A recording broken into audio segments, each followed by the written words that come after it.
J'ai toujours pensé que de mettre un enfant au monde était une poésie. Les parents ont tous le même rêve, avoir un bébé en santé. À première vue, son poids est normal, grandeur normale, joli petit pied. Même le docteur se fait rassurant. Votre poupon est normal. Quand le docteur le dit, c'est que c'est vrai. Puis un jour, s'installe le doute. On sent que quelque chose ne va pas. Est-ce qu'il est vraiment normal? Non. Il a un trouble envahissant du développement. Fin de la poésie. De l'avis général, avoir un enfant différent apporte le conflit dans la famille. Je suis pas d'accord. C'est vrai que pour plusieurs, ce n'est pas une situation facile. Appelons ça le parcours du combattant. J'ai la certitude qu'en regardant ce qui suit, vous constaterez qu'en définitive, tous cherchent la même chose, garder un équilibre familial.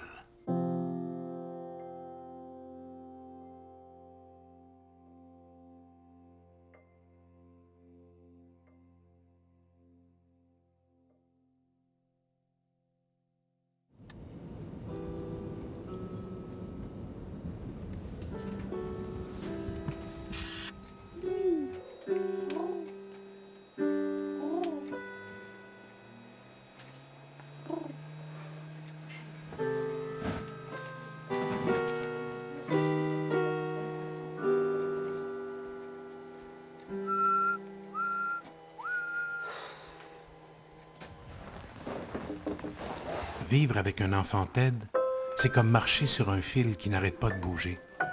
Alors imaginez quand dans la même famille, 3 membres sur 4 sont autistes. Le père et ses 2 fils. Vivre en famille autiste, c'est beaucoup, Mon Dieu, tant que j'y pense. Il y a effectivement une psyché autistique dans la famille. C'est un mal aux yeux du monde.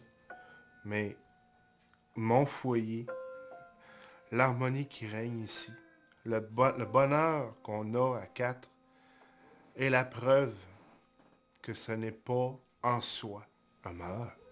Moi, je me dis avec le recul, c'est sûr, si on m'avait dit à 18 ans, un jour tu auras 2 enfants autistes, je me serais peut-être demandé si j'allais avoir des enfants finalement. Mais c'est parce qu'avec l'expérience de la vie, on se rend compte qu'on peut passer à travers des tas de choses, puis qu'on peut vivre autant de joie que les autres parents avec leurs propres enfants. Un enfant autiste, a priori, peut tout. Moi, quand j'étais petit bébé, on essayait de me faire rire, puis je riais pas pantoute. Ah non, tu riais pas. Non. Non. Il était sérieux comme un pape. François, c'est un gars qui a mon tempérament, qui est plus tranquille, qui est plus serein. Il se fâche pas beaucoup, puis il va se sentir davantage en détresse s'il vit une contradiction importante. Ce sera pas celui qui va commencer à crier ou à vouloir frapper ou quoi que ce soit. Il va plutôt être en détresse, avoir de la peine, puis avoir de la misère à s'exprimer à cause de ça. Filmez bien ça.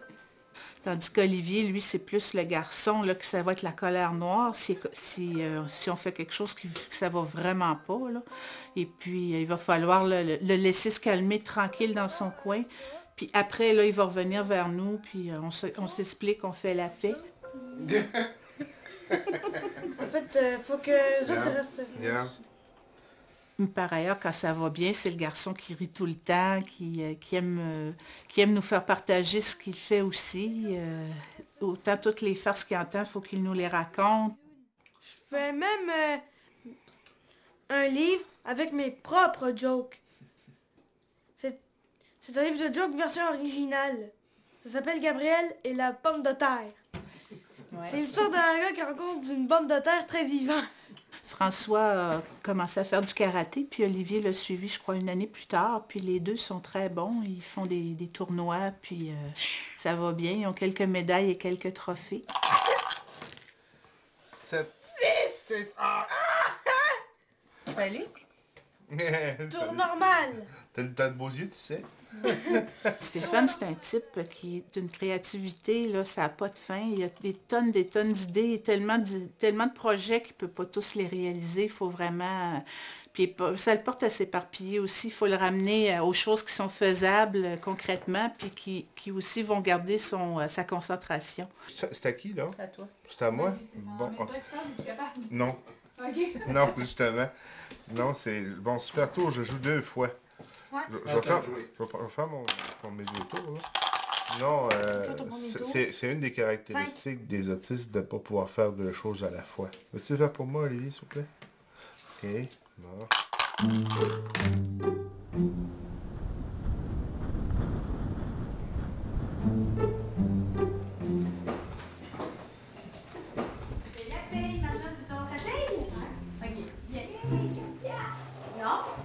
Non, viens. T'as plus que ça? Hein? T'as plus que 4 piastres? Va faire tu le calcul? Comment est-ce que t'as? Ben, en fait, on s'est rencontrés, c'est ça. Moi, j'avais les 2 enfants. Mon épouse était décédée d'un cancer. Elle est décédée, Marie-Jeanne venait d'avoir 1 an. Okay? Ça veut dire que Marie-Jeanne n'a pas réellement connu sa mère, là. Elle a eu quelquefois dans ses bras, tout ça. Charles-Édouard un petit peu plus. Toi, Marie-Jeanne, c'était quoi ta tâche cette semaine? J'avais plié le linge puis aussi la poubelle pour faire un recyclage. Alors, plier le linge, ça donne 4 piastres. 4 piastres. Ensuite, c'était quoi l'autre? Moi, je dis que vivre avec un enfant TED, c'est être extrêmement organisé. C'est la clé du succès. Tout simplement. Moi, je vous dirais que vivre avec un enfant TED, c'est de l'assiduité. C'est 24 heures par jour. Il faut pas les lâcher, il faut les tirer par le haut. Fait que là, c'est à toi. Ah, Fait que ta tâche? plier le linge. Puis t'aimais plus ça que plier la vaisselle? Oui, hein? Hey, Marie-Jeanne Beaudet, regarde pas. C'est quoi? Passer le balai. Ah, passer le balai. En fait, là, c'est une leçon de vie pareille, parce que c'est les enfants qui vivent dans le moment présent. Tu n'auras jamais quelqu'un qui va vivre plus que dans le moment présent qu'eux autres. Ils sont ici, maintenant, c'est tout. À un moment donné, j'ai dit à Charles-Édouard, t'as-tu hâte de finir l'école? Mais il dit, il faut que j'aille hâte. Tu sais, il n'anticipe pas. Fait que c'est ici, maintenant, je suis bien, c'est tout. J'ai quelqu'un qui s'occupe de moi, puis ça va. Votre paye est faite. OK. Il y a des fois que ça tape, là. Tu sais, là. Marie-Jeanne, elle a fait énormément de bruits d'animaux pendant des années. Bien, des bruits d'animaux, là, faites-moi-en pas, je suis plus capable d'en entendre. Faites-moi même pas un oiseau. Ouais. Je suis plus capable. Je vais aller Peut-être à changer l'eau de l'économiser. l'aquarium. OK. Ah, c'est vrai. C'est sûr que j'ai écouté une émission, Charles Lafortune disait, s'il y avait une pilule, parce que lui aussi est un enfant autiste, j'y donnerais demain matin.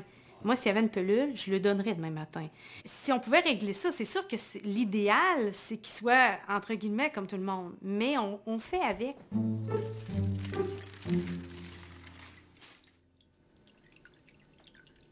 Parfait, ça.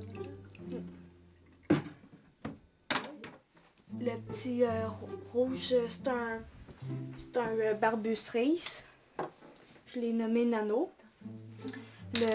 Le rayé, c'est un barbu Sumatra, Apple. Puis le jaune, c'est un Capoeira. Ah, je sais plus trop. C'est un peu compliqué, mais je l'appelais Yellow. Marie-Jeanne, c'est une boule d'émotions. Elle peut passer d'une émotion extrême à une autre en l'espace de 2 minutes. On peut pleurer pour un verre de terre, tu peux faire une procession pour l'enterrer. Ah ouais. Elle aime tout ce qui est infiniment petit aussi. La bouffe de ton poisson est là-dedans, là. Donc, elle va arriver dans une pièce, elle va voir un petit affaire qui brille dans le coin de la pièce. C'est sûr qu'elle l'a vu et elle est partie le chercher. Charles, c'est vraiment logico-mathématique. Là. Tout ce qui est plan, suivre un plan, là, c'est formidable. As-tu un exemple? Ah, il y avait quoi? 11 ans, puis il m'a monté un barbecue. Il m'a monté un barbecue, puis ça n'a pas pris de temps, là. Puis au plan près, la petite vis près, puis ainsi de suite. Lui, voir un plan, là... Lui, il est vraiment cérébral. Oui, oui, il est c'est ça. cérébral, oui. Lui, c'est vraiment... Pragmatique, là, cérébral. ouais. Je fais un spaghetti aux tomates. Combien d'onces de sauce t'as mis dedans? Ben, j'en ai mis assez pour que ça fasse un spaghetti aux tomates. Ah! J'ai pas calculé les grammes. Ah non, ça, lui, il était à précision, là, au gramme, là, il est au On a gramme, peut-être là. des discussions Ah des ouais, fois. Hier ah ouais, soir, c'est ça. j'ai commencé un cours, puis là, je disais les gens qui avaient dans le cours, Marie-Jeanne a dit tu peux-tu me donner les fractions de personnes qui étaient dans le cours? En Ben fraction. là, j'ai dit on peut-tu se reposer? On mangeait notre petite fondue tranquille, puis Faudrait que tu lui donnes un coup de pouce, là.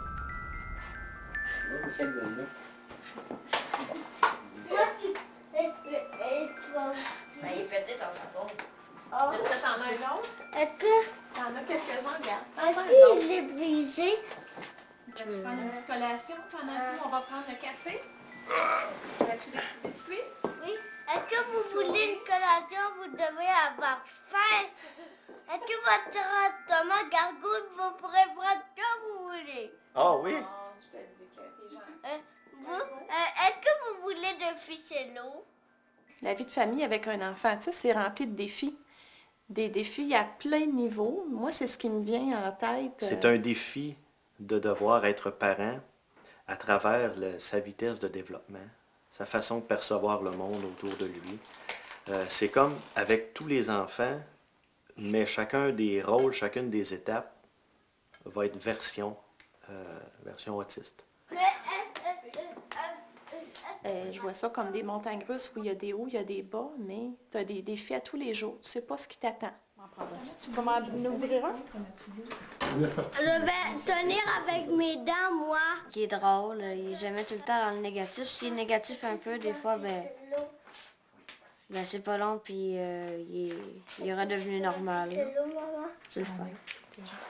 Pourquoi est-ce que tu veux un ficello? Non, merci. C'est un petit rayon de soleil. Charles-Olivier est rarement de mauvaise humeur. Quand il se réveille le matin, il vient nous voir. Bon, c'est le temps de se lever, la journée commence. Des fois, on est moins en forme, mais en l'ayant dans notre chambre, ça nous motive. C'est un enfant qui est attachant. Il est chaleureux. Ça fait 4 ans. Ferme la porte avant, Charles-Olivier, parce que ça ne fermera pas. Bon, c'est correct. Mais ça, là, c'est 4 ficellos. Oups, tu veux ramasser mes feuilles? Merci beaucoup. Enfin, tu peux rendre service. Il apprécie beaucoup, beaucoup recevoir des compliments et justement rendre service et voir que les gens sont heureux. Il le fait de façon spontanée, là, comme vous l'avez vu avec les feuilles, depuis longtemps. Quand il est arrivé en maternelle, il a développé un rôle social de consoleur. Il s'appelle comme ça, il se nomme le consoleur des amis.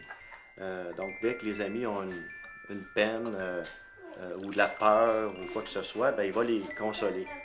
J'ai mis ton chapeau, puis là, on mange des ficellos. Regarde, Merci. ils sont contents. Merci. Fais ça de couverte, ça marche. Ça va. On va porter la couverte dans la chambre. Dans la chambre. Il est pas Eh oui, hein?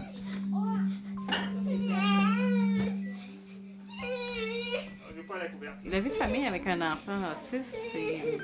Ah, je l'ai contrarié un peu. Hein? Ben oui. Tu veux qu'on s'en aille? Non, il veut jouer avec la couverte, puis il veut jouer sur le lit. C'est un de ces jeux qui aime bien gros.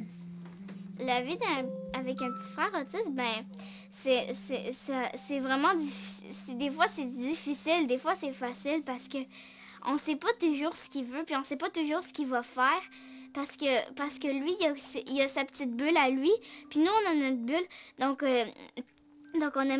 on sait pas ce qu'il veut tout le temps, puis on sait pas ce qu'on doit faire tout le temps. Comme des fois, là, il est en haut, il écoute la télé, fait que moi, je vais en bas. Puis là, il arrive en bas, fait que moi, je dois monter. Puis là, il monte, donc je dois descendre. Puis là, il descend, donc je dois monter. Puis ça fait comme une sorte de yo-yo, là. Puis il faut essayer de vivre avec ça, puis d'y s'habituer. Est-ce que tu nous présentes ton ami? Ah oui, ça c'est Maya.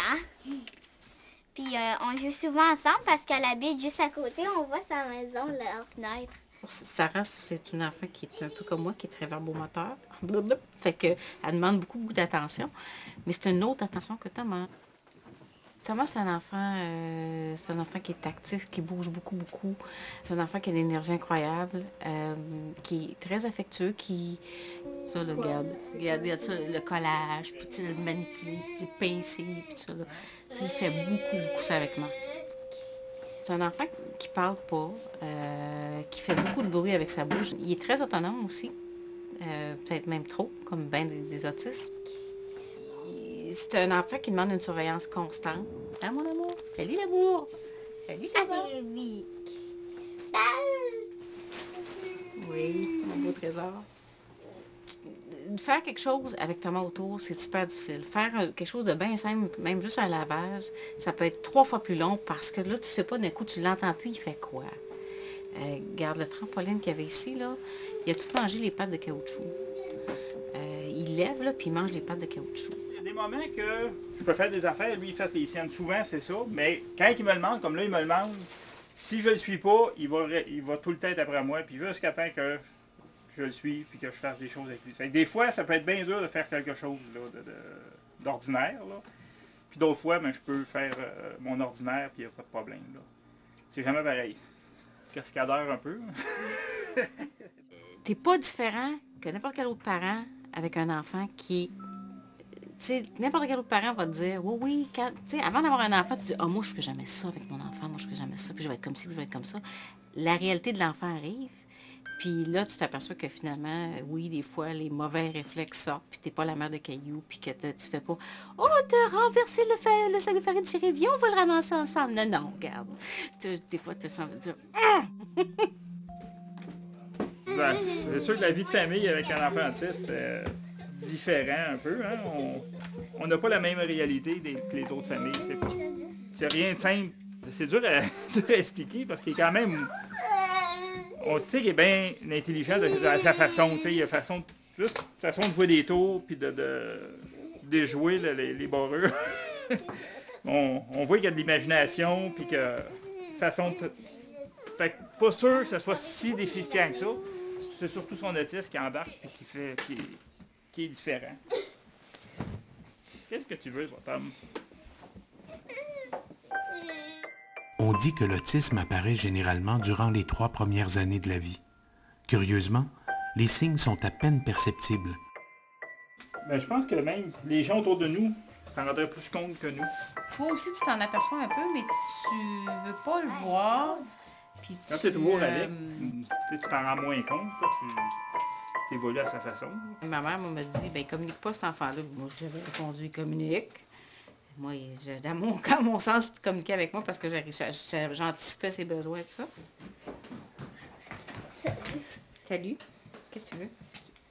Mais qu'est-ce que tu veux, Tom? Va chercher un picto, l'homme. On voyait bien qu'il parlait pas, qu'il jouait pas de la même façon que les autres enfants. Tu veux aller dehors? Hein? Qu'est-ce que tu veux faire? Même mon médecin de famille avait dit que c'est un garçon, il y a 2 ans, il n'y a pas de panique, même s'il ne parle pas, c'est pas grave. C'est une bonne amie à nous qui, moi, avait fait un moment donné, bien, on va aller déjeuner ensemble. Puis elle connaissait un petit garçon autiste. Puis elle avait reconnu les comportements qu'elle voyait chez ce garçon-là, elle les avait reconnus dans Thomas. Fait que quand elle m'a amené déjeuner pour me dire ça, moi, dans ma tête, j'ai regardé, j'ai fait « Oui, c'est bien beau, c'est gentil de me dire ça. » Mais quand je suis revenue à la maison, j'étais pas contente du tout. Je me disais « Voyons, comment ça se peut pas? » Quoi tu veux? Ouais. Ça va mal que j'en connais pas le picto. T'es un peu là. C'est quoi ça, cette affaire-là, Marc? Ça, c'est son garage en haut. Son garage, il est où? En haut, dans sa chambre. Dans sa chambre? OK. Plus je lisais, plus je m'apercevais que, oh boy. En tout cas, c'est pas de l'autisme, c'est quelque chose qui donne exactement les mêmes symptômes. Là, on a vraiment réalisé qu'il se passait quelque chose. Première fois où j'ai vraiment allumé, c'est justement quand on a vu le pédiatre à l'hôpital. Lui, il n'a pas fait, non, c'est correct, il a juste 2 ans, tout ça. Et lui, il a fait, OK, on va y faire passer tel test, ça pourrait être peut-être... Il n'a pas dit c'est ça, mais il a dit, dans les possibilités, puis il a dit définitivement, il y a un retard de développement. Ça, c'était le 22 décembre, c'était 2004. Tu fais « Vroom ». J'avais un délai de 3 mois avant de voir un pédiatre. J'ai regardé mon fils et j'ai dit « Bon, là, Thomas, tu as 3 mois pour apprendre à parler. » Ah, ben regarde, ça va être toi aujourd'hui. Ça va être toi après-midi. Regarde, tu vas avoir un beau 2 piastres. Parce que moi, je suis Allez, mon gars, tu nous fais ça. En fait, Charles... Ça a commencé parce qu'à l'Institut Saint-Joseph, ils l'ont pas pris à l'école. Hein? Ben oui, je m'en vais. J'ai dit, il va aller à l'école privée. Fait que je m'envoie à l'examen d'admission. On est même pas la première... À l'examen, là, je me revire. Charles-Édouard, il est rendu dans le haut des barres de bois au gymnase, puis il est déjà rendu dans le haut. Le directeur me cogne sur l'épaule. Il dit, madame, c'est vous, ce garçon-là? Je dis oui. Et là, merci beaucoup, bonjour. Il a rayé le nom, puis j'ai reçu la note qu'il était refusé. Il n'en voulait pas des de même, hein? Non. Il y a 2 secondes, tu m'as demandé de te remplacer, puis là, maintenant, tu veux m'aider. Des fois, ça peut changer. La psychologue avait dit qu'il y a des problèmes de motricité fine. Oui. Elle avait remarqué que la manipulation d'un crayon, c'était comme pas tout à fait correct par rapport aux autres. Dans l'examen d'admission. Dans l'examen, Fait c'est qu'elle ça. nous a suggéré fortement d'aller consulter. Ben nous, on a décidé de les consulter pour avoir le fond de l'histoire, parce qu'aller jusque-là, moi, je trouvais qu'il y avait... OK, oui, il bougeait beaucoup, là, mais il y avait bien de l'allure. C'était pas... Je considérais pas comme handicapé ou, tu sais, il y a des problèmes. Fait que là, elle a rencontré Charles. Puis là, c'est là qu'on a dit, ben, on aurait peut-être une autre aussi qui était Marie-Jeanne, qui, elle semble plus hypothéquée peut-être un petit peu. Puis là, c'est là qu'elle a fait une rencontre avec elle ou 2. Puis là, elle s'est rendue compte que non, il y a quoi qui marche pas. C'est ça. Au fleuve. Regarde comment elle la regarde. Ouais. Elle est dans son monde. Ça, c'est Marie-Jeanne Dans quand son monde, elle avait 3 ans. totalement dans son monde. Tout de suite, quand je suis arrivée dans sa vie, j'ai remarqué que... Je passais devant Marie-Jeanne quand elle regardait la télé, puis elle était pas comme ça, là. Tu sais, elle se tassait pas. Elle restait bien de marbre. Je me suis dit, mon Dieu.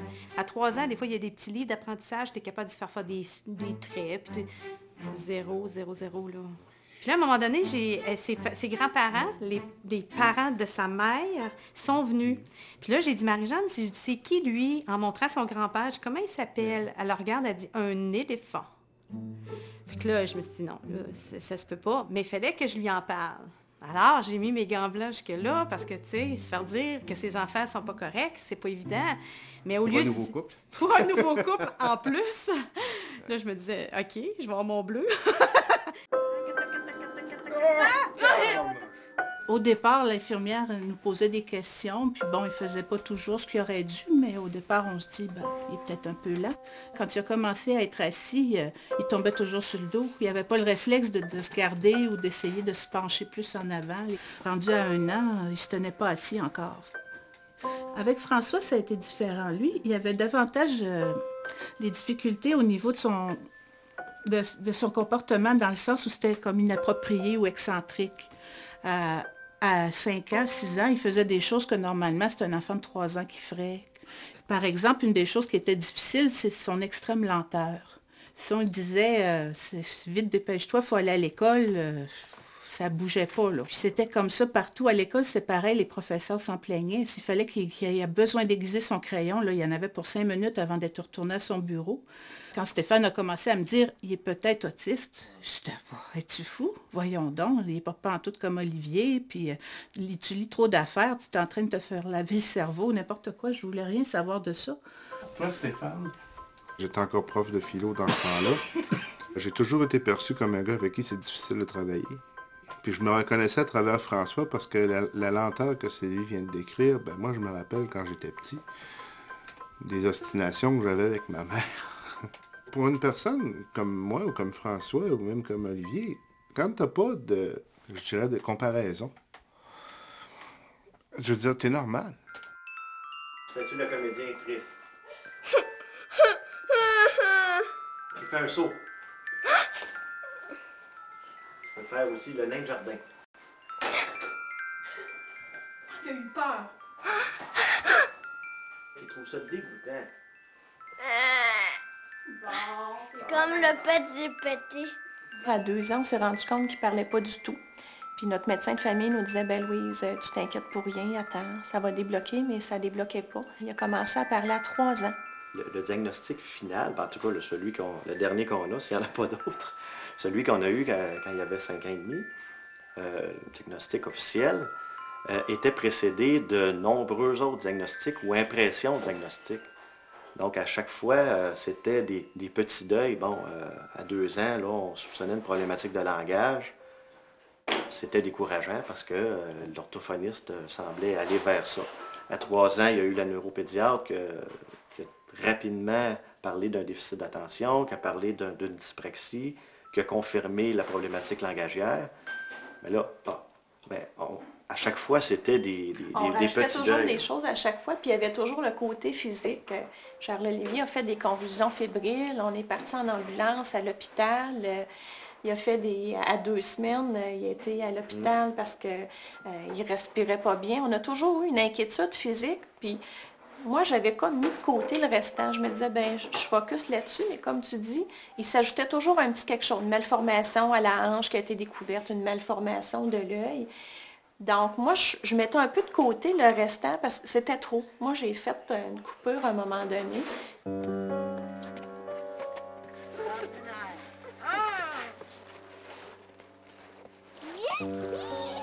Regarde, on peut les nous. La première entrevue en pédopsychiatrie, tous les spécialistes sont autour de la table, puis ça fait plusieurs personnes. Et là, l'entrevue de départ se fait. Pendant ce temps-là, Charles-Olivier va jouer dans une pièce adjacente où là, les ergothérapeutes, les psychologues le voient jouer, interagissent, tout ça. À ce moment-là, déjà, les questions allaient dans le sens d'un diagnostic positif. Et là, ça a été un premier choc. Là. Ça a été difficile émotivement d'avoir à confronter nos réponses qui comportaient du déni, évidemment. Stéphane répondait non aux questions, puis moi, je répondais oui. Donc, au milieu de l'entrevue, j'ai dit à Stéphane, mais tu racontes pas la vérité. Stéphane essayait, sans le vouloir, hein, c'était pas volontaire, mais il minimisait toujours. Non, c'est pas si pire. Je disais oui, Charles-Olivier fait ça. Tout à fait. Les réponses étaient toujours oui. En sortant de là, on a dit, bon, ben je pense qu'on a notre réponse, mais c'était pas encore assez clair. Il est allé quelques semaines sous observation. C'est vraiment après tout ça qu'on a eu le diagnostic final. Le médecin a tranché. Un pédopsychiatre a vraiment tranché. Ça a pris 1 an et demi. Entre le moment où on a eu des soupçons d'une intervenante et le moment où on a eu le diagnostic final, je pense que c'est l'attente qui a été la plus longue. Est-ce que vous voulez aller dans notre fort? Ben oui. Oui, c'est un choc électrique qui passe à travers le corps. C'est un choc électrique, puis en même temps, on n'avait pas le temps d'être... Non. On ne pouvait pas se permettre d'être déprimé, parce que tout de suite après l'entrevue, la psychoéducatrice nous a dit là, on doit se dépêcher à stimuler Charles-Olivier. Je vais vous montrer mon talent de fort. C'est une stimulation très intensive qui est offerte jusqu'à l'âge de 6 ans. Et Charles-Olivier avait 5 ans et demi.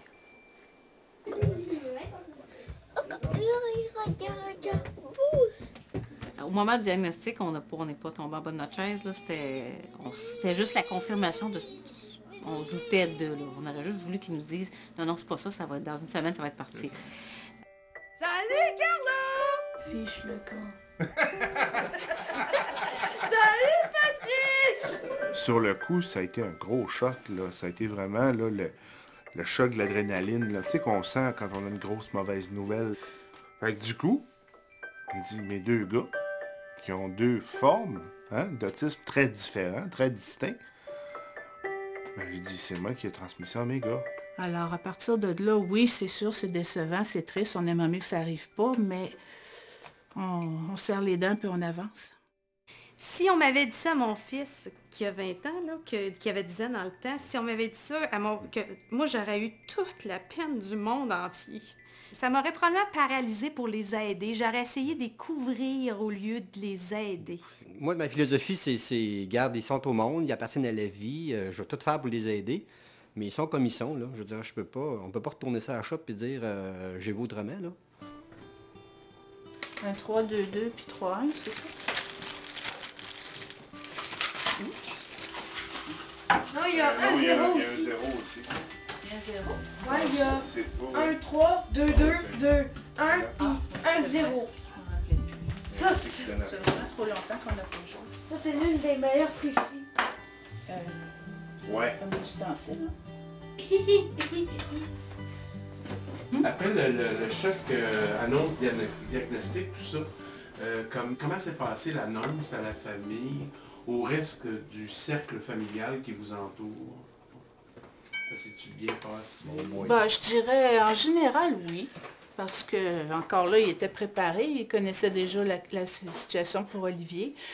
Puis il savait qu'il y avait des retards. Il avait d'ailleurs participé pour le stimuler.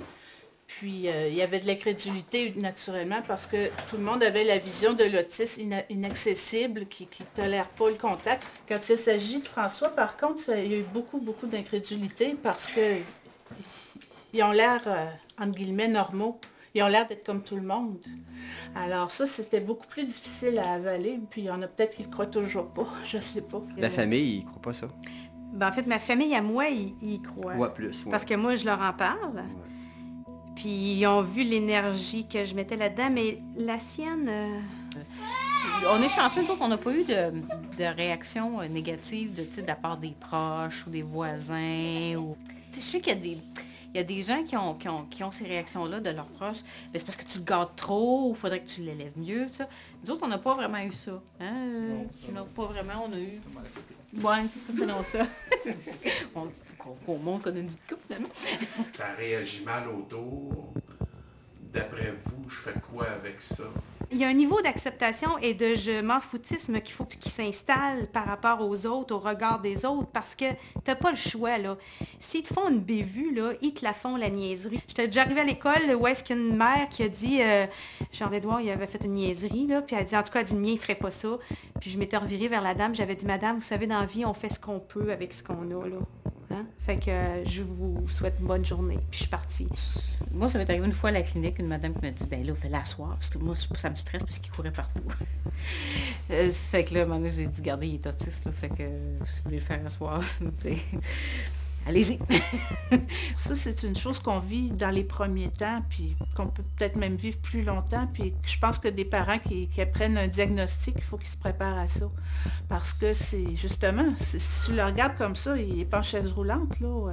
S'il est en chaise roulante, on va comprendre que c'est sûr que ça prend un trottoir adapté parce que sinon, c'est pas un caprice, là, ça en prend un. Mais là, lui, il est autiste. Là. Il a ses 2 bras, ses 2 jambes, ses 2 yeux, son sourire. Mais moi, j'ai été longtemps à chercher quelqu'un qui pourrait m'aider dans le sens que je disais à la pédopsychiatre, connaissez-vous une madame que je pourrais appeler, qui a des enfants comme ça, puis qu'on pourrait échanger des trucs? Parce que quand ça arrive, la situation, là, c'est comme...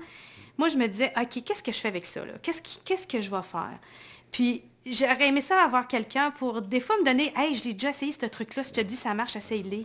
Même si c'est pas ce qu'ils vivent là, mais qu'ils l'ont déjà vécu, de se faire dire, là, hey, je te comprends parce que ça, là, elle me l'a fait. Elle me l'a fait pendant 6 mois. Je le sais-tu, qu'est-ce que c'est? Puis tu dois te sentir comme ça, puis tu dois te sentir comme ça. Moi, ça, là, j'aurais dû aimer ça. Après les signes, le diagnostic, la réaction de la famille, des amis, ne pas savoir quoi faire avec son enfant autiste, c'est comme être devant une porte fermée. C'est pour cette raison que celle de la Fédération est toujours toute grande ouverte. La Fédération, c'est souvent la porte d'entrée pour les familles. Ils sont en état de panique, souvent, à savoir qu'est-ce qui va arriver avec mon enfant, tout ça. Alors, ils nous appellent à la Fédération. On les réfère dans leur région, parce que dans les 16 régions du Québec, il y a une association en autisme. Et ces associations-là organisent toutes sortes d'activités pour les parents à partir des besoins là, qui sont identifiés dans la région. Et il y a surtout des cafés-rencontres où les parents, entre eux, vont échanger sur leur réalité quotidienne, où ils vont vraiment se donner des trucs pour des nouveaux apprentissages à faire auprès des enfants, tout ça. Et on sait bien qu'il n'y a personne d'autre qu'une personne qui vit la même chose que nous, qui peut vraiment nous aider, parce qu'elle sait de quoi on parle exactement. Elle vit la même chose quotidiennement chez elle. Le groupe d'entraide, hein, c'est pour briser votre isolement, c'est pour vous permettre de rencontrer d'autres parents qui vivent les mêmes choses que vous, puis sans être jugés. Ce qui fait le plus mal au cœur, c'est de se faire dire que ton enfant est autiste. Mais c'est le meilleur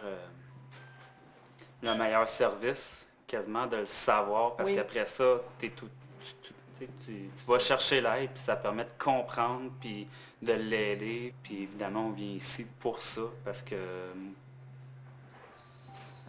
tu sais pas quoi faire quand tu apprends ça.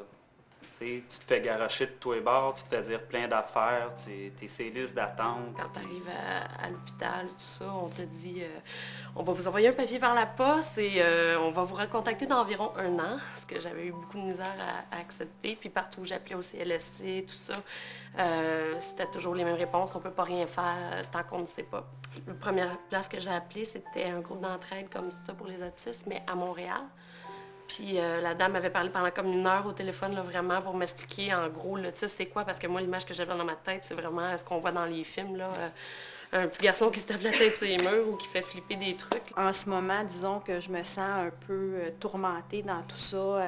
J'essaie de comprendre ce qui se passe. Récemment, on a rencontré la pédopsychiatre qui nous a dit qu'elle enlevait le diagnostic et que ça serait probablement autre chose, dont entre autres le trouble de l'opposition avec provocation qui vient souvent avec le TDAH, qui est le trouble du déficit d'attention avec hyperactivité, et un trouble de l'attachement. Avant de venir ici, je pensais que j'étais toute seule au monde, qui était comme ça, qui avait des enfants comme ça. C'est comme une soupape. Quand on passe 30 jours à se tirer les cheveux entre les rendez-vous, les crises. On se sent pas jugé comparativement souvent à nos amis extérieurs et la famille qui pensent ou qui disent nous comprendre, qui nous comprennent toujours présentement quand on leur en parle, mais par la suite qui oublient que cet enfant-là, il est peut-être un petit peu différent, mais que dans le fond, il est aussi attachant que tous les autres.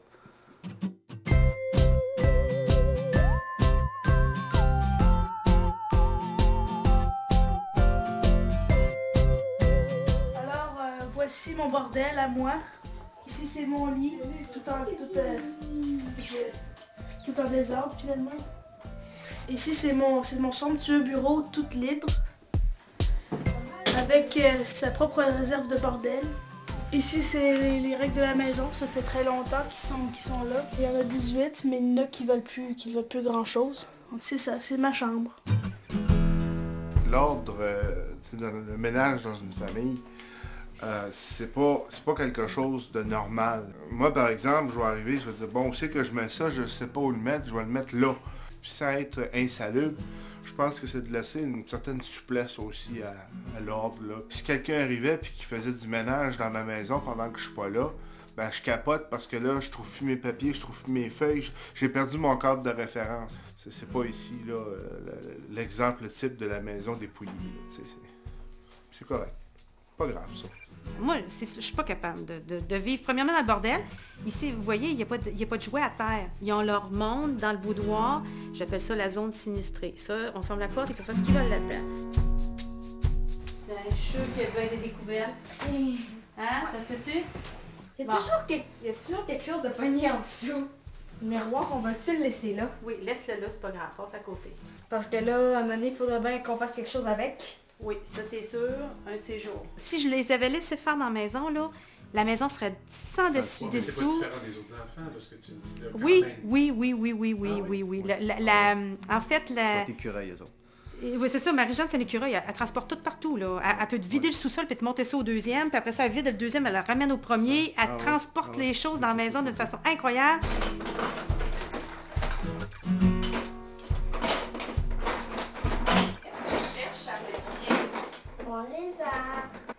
Est-ce que tu es certain qu'il est là?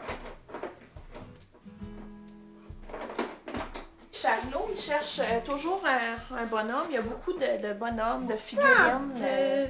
On peut appeler ça un jeu, mais c'est chercher, fouiller. Puis sans avoir de l'ordre nécessairement. Lui, de l'ordre, c'est pas dans ses caractéristiques, disons. Il est pas mal éparpillé. Et là, c'est la recherche partout. Bon, tu l'as retrouvé.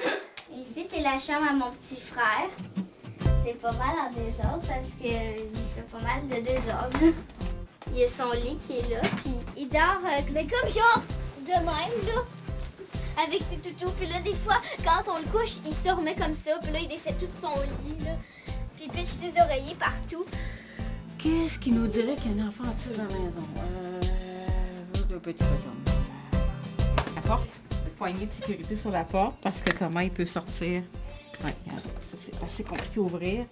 Oh, les barrures sur différentes choses, comme ici, sur le congélateur et le réfrigérateur, les armoires. Et boy, il est allé toutes sortes de choses dans les aquariums, des craies, des crayons, d'autres cailloux. Fait que ça, c'est ses Crocs qui a mâchouillé. Il mâchouille le tapis de bain. Moi, il m'a vidé une bouteille de shampoing qui m'a coûté super cher. Bon, t'es à bord, c'est plate, là, mais fait des expériences.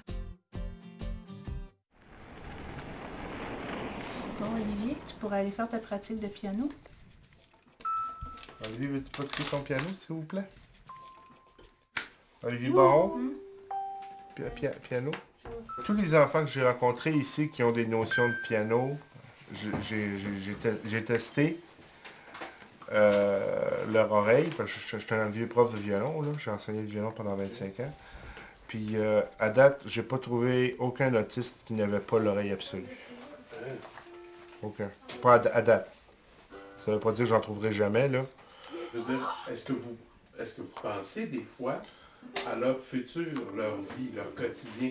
Si vous n'êtes plus là, pensez-vous des fois au fait que si vous n'êtes plus là, qu'est-ce qui arrive avec les gens? Ce qu'on voit venir, c'est qu'ils vont avoir du soutien en tant qu'individus pour pouvoir choisir leur vie. Ils se préparent déjà dans leur tête et ils s'attendent à un moment donné à quitter la maison, à avoir leur propre chez-soi. Puis pour le reste, c'est sûr qu'il y a beaucoup de choses qu'on ne sait pas comment la société va évoluer par rapport à eux autres. Mais s'ils continuent à développer leur autonomie, ils vont pouvoir pas mal vivre comme tout le monde. Puis après qu'on sera parti, ben, ils vont avoir quand même beaucoup vieilli. Puis à ce moment-là, encore là, il va s'être développé, je pense, des ressources. Je pense qu'il va falloir que les autistes adultes soient plus consultés que ça. On n'est pas consultés. Ils ne demandent pas comment vous vivez, qu'est-ce qui se passe dans votre tête.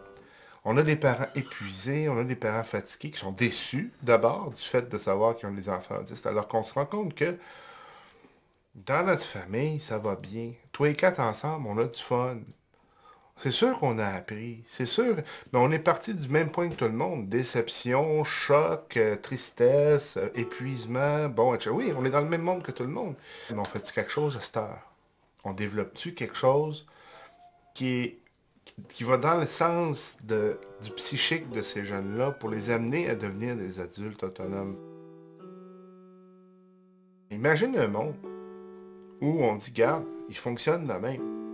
On va s'organiser pour qu'il fonctionne de même. Ben, tu regardes le potentiel que j'ai, puis tu dis, on va exploiter son potentiel. Hey, il est pas sur la bonne page, cette feuille-là. Je pense que ce qui fait qu'ils deviennent des gens qui sont capables d'être dans le cadre, parce qu'on les casse un petit peu pour entrer dans le moule de la société, c'est sûr. Si tu es à côté, tu fais pas partie de la société. Fait qu'il faut que tu rentres dans le moule pour aller à l'école, pour être socialement côtoyable sur la rue avec les voisins.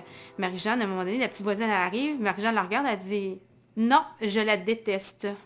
Je ne veux pas jouer avec elle. » Et là, la mère est là, puis la fille. Puis là, je dis, Marie-Jeanne, on peut-tu mettre un petit peu de dentelle alentour de ça? J'ai dit. Puis là, je rentre dans la maison, je dis à Marc, je dis, hey, hein, l'art de se faire des amis en 3 volumes, là, je m'en vais te dire ça en 2 minutes, comment on a réussi à se faire une petite amie après-midi. Oh, mais c'est sûr que pour eux autres, l'interaction sociale, c'est un défi, là. Ça sera toujours un défi, là. Quand je suis à l'école, j'ai pas d'amis, personne. C'est long. Il y en a qui veulent pas que tu ailles dans leur gang ou... Mais moi, les gangs, disons que je m'en fous pas mal. Y en a-tu qui te font de la peine des fois? Ben, ça...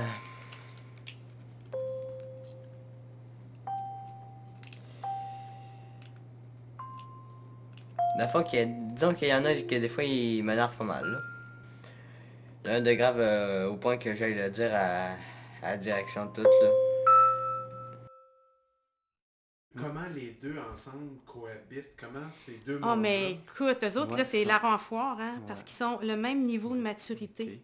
Fait qu'eux autres, en fait, c'est quasiment un avantage qu'ils soient les deux ensemble. Ils ont eu la chance d'avoir un frère et une sœur et vice-versa, là, parce qu'on s'entend que les amis dans la rue, ils en ont pas beaucoup, parce que si tu prends un petit garçon de 13 ans, ça n'a pas le même discours que lui va tenir à 13 ans aujourd'hui.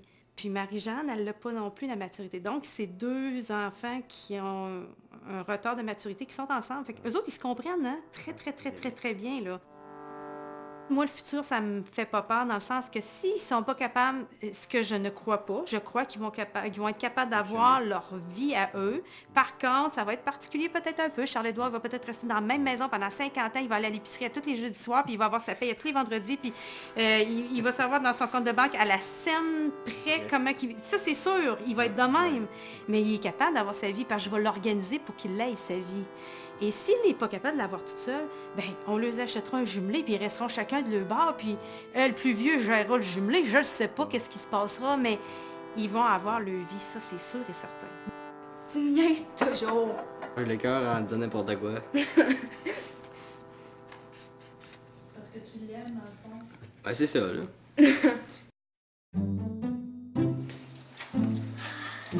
Retrousse tes manches. Il ne faut pas faire. Ce qu'il ne faut pas faire, oui, t'as raison.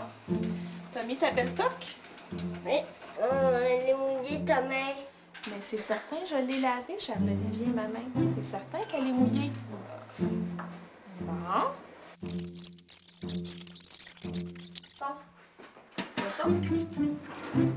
Mais c'est moi qui ai fait aussi, hein? Oui. Avec Charles-Olivier, quand on fait une activité, il faut toujours couper en séquence les gestes qu'on fait. Donc, casser des œufs, on ne peut pas dire on casse des œufs. On tape l'œuf un petit peu sur le bord, on ouvre l'œuf, on met l'œuf dans le plat et on enlève les écailles. Donc, il faut toujours expliquer plus les consignes, des fois répéter quelques fois aussi. Ici. OK. Là, tu l'ouvres. Prends tes 2 mains. Ouvre-le. C'est... Ouais, c'est ça. Ben, laisse pas tomber dedans après, par exemple. Tu manges pas ça, les coquilles, les gros. Oui, mais je l'ai laissé. Qu'est-ce qu'on voit dans le futur? Ben, on aimerait ça, on a un projet d'aller à Walt Disney avec les 2 enfants. C'est sûr qu'on est un peu réticents parce que qui dit Walt Disney dit bruit, lumière, beaucoup de monde. Donc, on l'a déjà abordé avec les enfants. Je ne suis pas prête pour les œufs. Ça serait notre projet. On essaie de ne pas trop voir le futur. On essaie d'aller plus au jour le jour. Nos projets, ben, c'est un peu au jour le jour, de s'assurer que les enfants soient bien, qu'on ait des petites sorties de famille, que tout le monde se sente bien. Mais on essaie de ne pas trop voir loin parce qu'on ne sait pas. Des projets au quotidien. Mais au jour le jour, ça n'empêche pas qu'on pense à... Tu m'étais dit que je pleurais pas.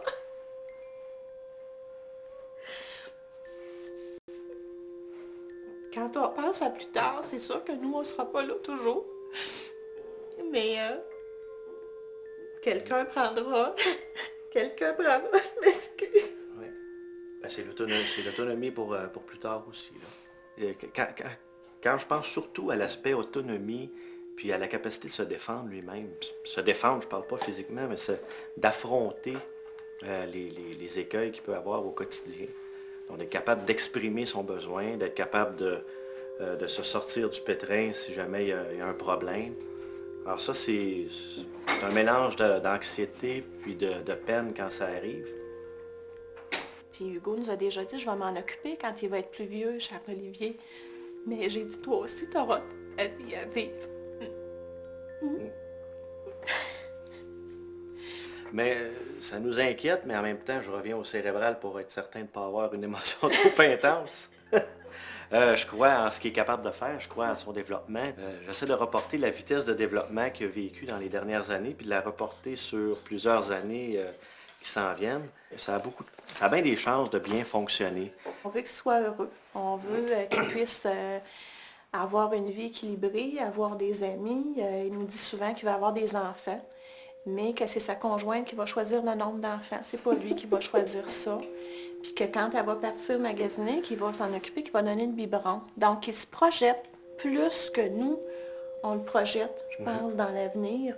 Mais il dit qu'il va rester toujours avec nous. Il veut pas aller ailleurs. Il veut avoir sa chambre avec la même douillette, les mêmes toutous. Il veut vieillir, mais en même temps, il veut pas abandonner ce qu'il connaît déjà.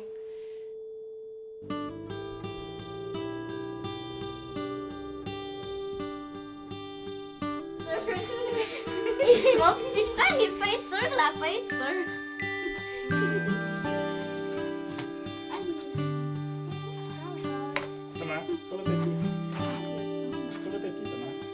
Faire une activité avec Thomas en famille, c'est un peu difficile parce qu'il n'y a rien qui s'ajuste à les deux. Parce que Thomas, on peut partir une activité, puis lui décide d'un coup sec, on arrête. Parce qu'il y a de la difficulté à jouer, Thomas. Même jouer à tous les jeux, comme vous pouvez voir, c'est pas tout à fait la bonne façon d'utiliser la peinture, mais Thomas, c'est ça, il fait rien. Il y a un auto, mais il ne fera pas vroom vroom avec l'auto. Il va faire une autre chose complètement différente qui n'a pas rapport avec le jeu en tant que tel. Il y a ces techniques de Picasso, hein? Personnalisées. Hein? Ben, c'est peut-être un petit peu plus prenant, mais tous les enfants sont prenants à leur façon. Fait. C'est sûr que c'est plus difficile, mettons, d'avoir... mettons qu'on veut planifier une sortie juste nous deux.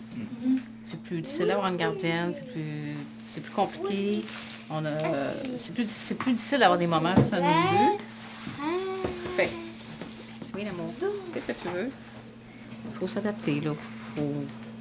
On n'est pas dans la tragédie perpétuelle. On compose, puis on le fait, puis on rit, puis on a du fun. Puis je pense que Marc et moi, on a un bon sens de l'humour, fait qu'ils sont sincères. On essaie de rire le plus souvent possible des situations, de tourner ça en blague ou de... des beaux moments avec Thomas, là, ça peut être des choses super simples, comme l'année passée, quand on est allé à Québec, on est allé justement au Normandin, puis Thomas, ici, mange très rarement avec des ustensiles, il mange très rarement avec une fourchette. Spontanément, il a pris sa fourchette, puis il a mangé au restaurant avec la fourchette, tout son spaghetti. C'était un cadeau de Noël pour nous autres. C'était vraiment, on était deux cocos qu'on l'a regardé, on disait, il m'a une fourchette. Vraiment, c'est des choses simples comme ça. Quand tu t'aperçois d'un coup, il se met à défiler l'alphabet, ce que tu pensais jamais qu'il ferait, mais qu'est-ce qu'il sait, puis qu'est-ce qu'il comprend, puis je pense qu'on serait étonné d'entrer dans son cerveau, de savoir tout ce qui est emmagasiné là. L'avenir, j'essaie de pas y penser parce que je décourageais un peu, fait que j'y vais au jour le jour, c'est plus facile puis moins compliqué. Moi, je m'en fais plus un petit peu, là. Pour l'avenir. Comme il est, puis la façon dont il est atteint, Thomas, avec son autisme, est assez sévère. C'est sûr que les projets d'avenir sont peut-être plus limités. Et puis Thomas, il va probablement être beaucoup plus dépendant de nous ou d'une autre personne pour prendre soin de lui. Il ne sera probablement pas autonome, Thomas, c'est très peu probable. Fait que moi, mon questionnement toujours, c'est qu'est-ce qui va advenir de lui, qui va l'aimer, qui va en prendre soin. Puis ça va être quoi sa place dans la société? Est-ce que nous autres, c'est sûr qu'on n'est pas éternels, fait qu'on sait que il va falloir que ce soit quelqu'un d'autre. Et que ça, c'est sûr qu'on y pense. Là. C'est pour pas faire autrement.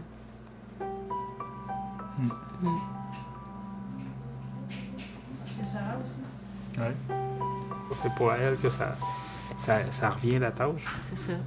En même temps, tu sais que je regarde juste la personnalité qu'elle a maintenant. Ouais, c'est sûr. Il y a des chances que elle prenne ça sur elle, puis en même temps, est-ce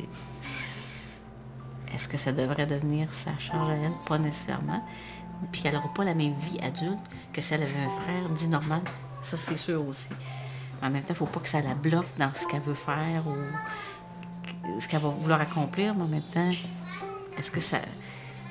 Peut-être que ça fait partie de sa vie, justement, puis qu'au lieu de voir ça comme une charge ou comme un poids, si elle avait du soutien, tu sais, des fois, on parle des aidants naturels, s'il y avait du soutien, vraiment, pour ceux qui ont quelqu'un à s'occuper, puis que ces quelqu'un-là sont malades ou pas autonomes ou qui sont différents, on va le dire, mais il faut que ça soit pas quelque chose qui mine leur vie. Peut-être un peu utopique comme vision, là, mais... C'est ça. M'enlève les mots de la bouche. J'essaie pas trop d'y penser. J'essaie pas d'y penser parce que je sais pas ce qui va se passer dans l'avenir. Peut-être qu'il va parler, peut-être pas. L'avenir va arriver, puis je vais voir ce qui s'est passé. Mais parce que je peux pas le dire tout de suite ce qui va se passer, parce que je le sais pas. On peut pas prédire l'avenir.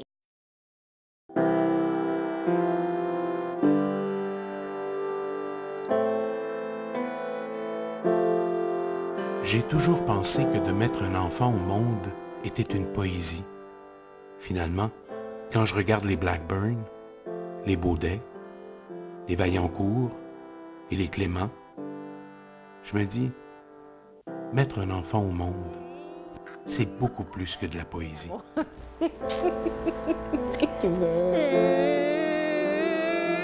On découvre avec toi une forme d'amour qu'on n'aurait jamais pu soupçonner, une forme de tendresse qu'on n'aurait jamais pu soupçonner. Puis tu nous fais apprendre tous les jours. Puis on t'aime plus qu'on aurait pu imaginer possible d'aimer quelqu'un. Toi et ta sœur aussi. Salut mon grand champion. Quand tu vas regarder ça et écouter ça avec nous, tu vas avoir grandi beaucoup. Mais je veux que tu te souviennes avant tout que tu es notre champion d'amour à toute la famille. Et quand tu es là, on est plus heureux avec tes mimiques et ton ingéniosité. On est fiers de toi, tu es notre beau rayon de soleil. Toute la famille est derrière toi, puis on va suivre ton évolution, on va toujours te supporter. Je sais que vous êtes différents, mais par contre, votre différence vous amène tellement de belles qualités. Ne serait-ce que celle de la capacité de vivre le moment présent, d'être ici maintenant, de ne pas penser au futur. Je pense qu'on aurait intérêt à prendre exemple sur vous autres. Et vous avez fait des beaux efforts, vous êtes rendus des beaux ados. Je vous félicite, je suis très fière de vous, puis je vous aime beaucoup. Il est vrai que vous êtes différents, mais vous avez une belle différence. Vous respirez la simplicité et l'authenticité. Vous appréciez les gens pour ce qu'ils sont et non ce qu'ils ont. Je suis certain que vous réussirez dans la vie. Je vous aime, je vous embrasse.